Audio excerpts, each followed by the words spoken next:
A literatura muitas vezes documenta os rastros de um passado conturbado.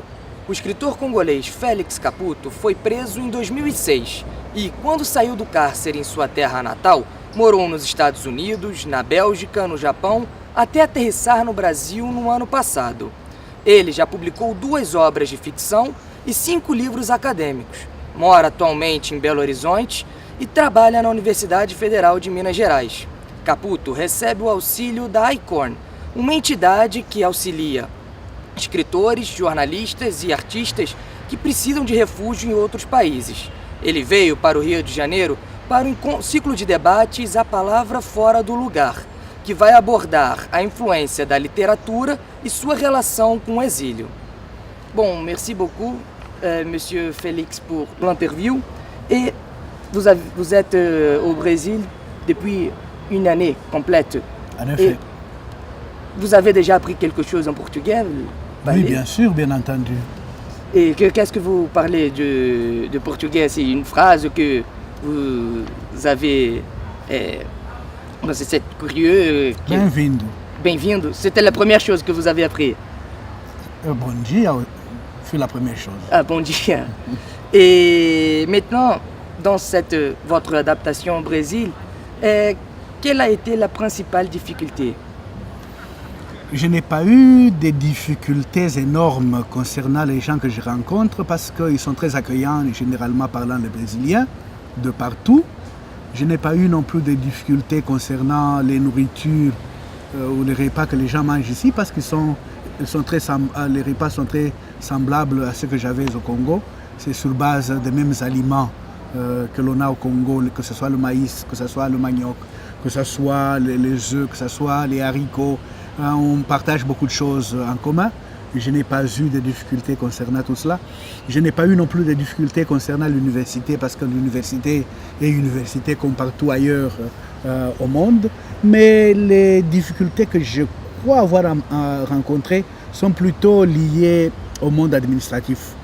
L'administration brésilienne est assez lourde, difficile et les gens qui travaillent ont peur des responsabilités ou ne savent pas trop jusqu'où leurs responsabilités vont.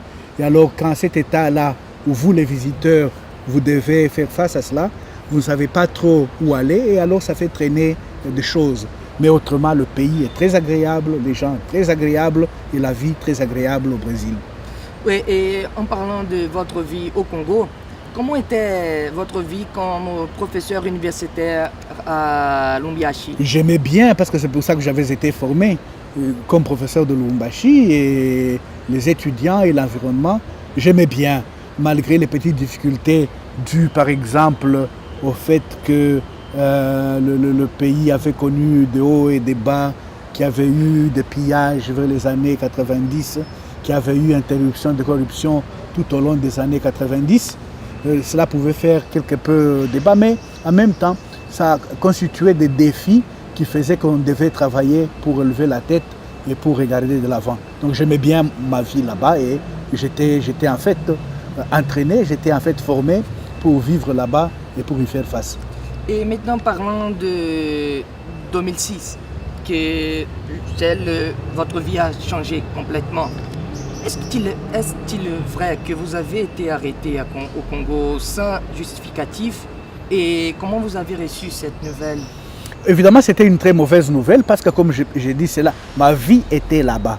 J'étais là pour les étudiants et pour les autres communautés et pour toutes les histoires que je pouvais faire de gauche à droite. Mais jamais je ne m'attendais à ce que j'ai affaire à l'État, au gouvernement, que je sois arrêté sous prétexte que j'étais le brain master d'une sécession provinciale. Ça, je ne m'y attendais pas du tout parce que ce n'était pas pour cela que j'étais formé et ce n'était pas cela que je faisais. Ça avait fait un grand changement en effet dans ma vie et pratiquement le séjour en prison, ça avait fait un grand trouble dans ma tête, mais ce sont des choses qui arrivent.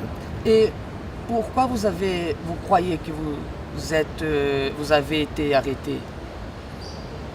Bon, je crois que ce n'est pas le bon terme croire, on peut divaguer et ne rien dire de bon.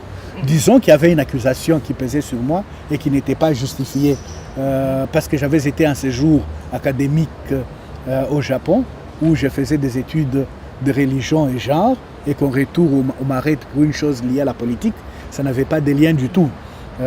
Et donc c'était ça l'accusation, et donc je crois que j'avais soit été un bouc émissaire, ou soit que la vraie cause était ailleurs, et qui ne sera jamais connue, mais en fait une chose avait été fomentée sur ma tête.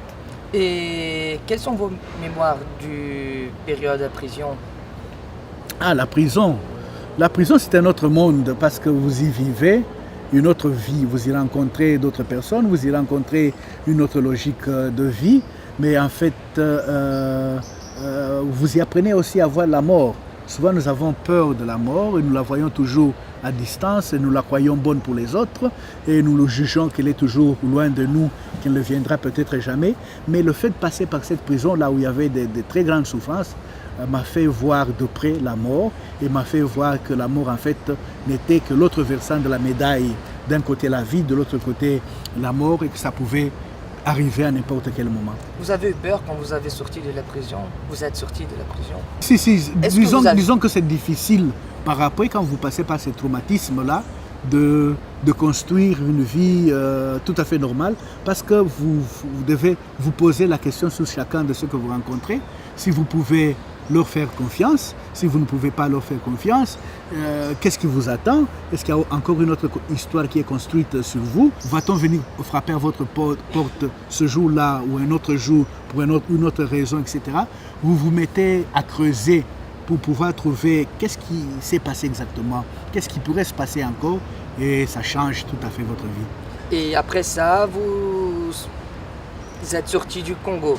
Oui, après ça, par les amis qui avaient compris la situation par laquelle je passais, les difficultés auxquelles je faisais face, ils ont essayé par différents moyens de faire partie du Congo. C'est ainsi que j'en suis parti pour les États-Unis. Et votre femme et vos enfants sont restés au Congo. Ça n'a pas été facile. Cette relation, principalement quand vous êtes en train de partir? Évidemment, cet au revoir, là où cet adieu, là où on se sépare sans savoir ce qui va se passer après, a toujours été très difficile. Mais en même temps, en personne de foi, on s'est dit, bon, sans doute qu'on se verra soit de ce côté-ci, soit ailleurs, ou qui sait, peut-être chez Dieu. Et maintenant, on a parlé de ce contexte de votre vie, mais comment votre littérature et vos études se sont inscrits dans ce contexte? Mes études, mes écrits et mes romans s'inscrivent beaucoup dans cette vie-là. D'abord, quand j'écris L'Ange gardien inutile, c'est comme une révolte de quelqu'un qui a été élevé catholique, qui a grandi, qui a cru dans la religion et en Dieu, et qui se retrouve dans des conditions tout à fait bizarres de vie ou de mort, et qui se demande, mais en fait, cet ange inutile, cet ange gardien que j'ai appris à connaître de toute ma vie et qui est supposé être autour de moi, où est-il? D'où les titres un peu d'ange gardien inutile, mais qui montre qu'en fait, la plus grande difficulté que nous avons dans notre vie, ce n'est pas l'ange, ce n'est pas Dieu, c'est nous-mêmes. C'est nous-mêmes qui devons nous choisir les voies à suivre, c'est nous-mêmes qui devons nous choisir nos convictions, c'est nous-mêmes qui devons construire notre vie et nos croyances. Et ce n'est pas parce que j'ai écrit L'Ange gardien inutile qu'à ce moment-là, j'ai eu l'impression de jeter ma foi ou de la dénier. Je suis catholique et je le confirme tout haut et je ne l'ai jamais dénié du tout. Bien au contraire, cela a été comme une manière de chanter, un credo à la vie et à la croyance en ces dieux et à travers la religion que j'ai embrassée depuis le début. Le deuxième sort de ce cadre-là qui est un peu personnel, qui pose des questions qui sont personnelles en ce qui me concerne, mais aussi personnelles concernant chacun des êtres humains qui pourraient arriver à soulever des questions sur la vie. Le second ouvrage, lui, il soulève des questions sur la crise internationale économique et où la question se pose, qui va payer pour cette crise-là? Et beaucoup de gens répondent, évidemment c'est l'Afrique, parce qu'on va vers l'Afrique pour creuser, où il y a des minéraux, où il y a autre chose, les Africains payent. Et c'est donc dans ce sens-là que cet ouvrage reparle d'une redivision de l'Afrique, à la lumière des minéraux, à la lumière des ressources qui sont là, mais non pas une division à l'intérêt des Africains, mais davantage pour ceux-là qui vont les exploiter et qui oublient tout à fait les Africains. Le troisième, qui était en anglais, reconstitue l'histoire de la traversée des esclaves de l'Afrique vers les Amériques et qui fait voir comment les esclaves sont porteurs de la civilisation, de la démocratie et comment les bateaux qui les transportent deviennent la source de l'entendement de ce que l'homme peut faire, mais aussi de l'entendement de la cruauté que l'homme peut cacher en lui. Et donc ce sont des thèmes très actuels et qui parlent beaucoup de l'Afrique, n'est-ce pas? Qui parlent de l'Afrique, mais qui touchent le monde. C'est ainsi que si le premier acteur principal, lui, se focalise sur l'Afrique, mais les autres, eux, ils sont partis du monde et du monde, ils interrogent ce qui se passe à l'Afrique et ce que l'Afrique pourrait devenir comme partie du monde. Et maintenant, vous avez parlé de la religion et vous avez étudié la religion. Bon, et vous avez habité à beaucoup de pays. Vous avez habité aux États-Unis, à Belgique, et au Japon et maintenant au Brésil. Comment vous voyez la religion au XXIe siècle? Évidemment, déjà du temps où j'étais aux États-Unis, il y avait une expression qui était très en vogue. Il parlait de melting pot.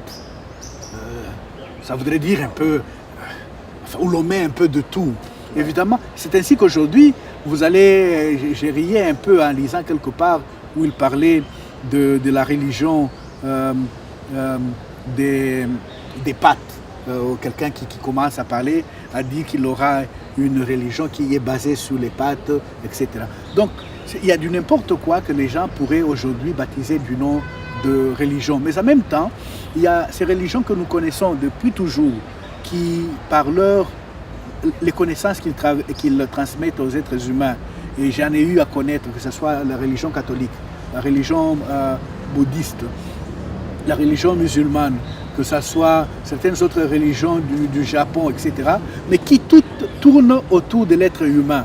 Comment le rendre plus responsable de l'environnement où il est et comment assurer la connexion entre lui et peut-être un créateur et pour lui rendre plus responsable par rapport à lui-même et par rapport aux autres individus qui sont autour de lui. Il y a eu quelques fois que vous avez souffert quelques préjugés religieux, vous avez vu quelques préjugés religieux, vous avez être un témoignage de ces préjugés?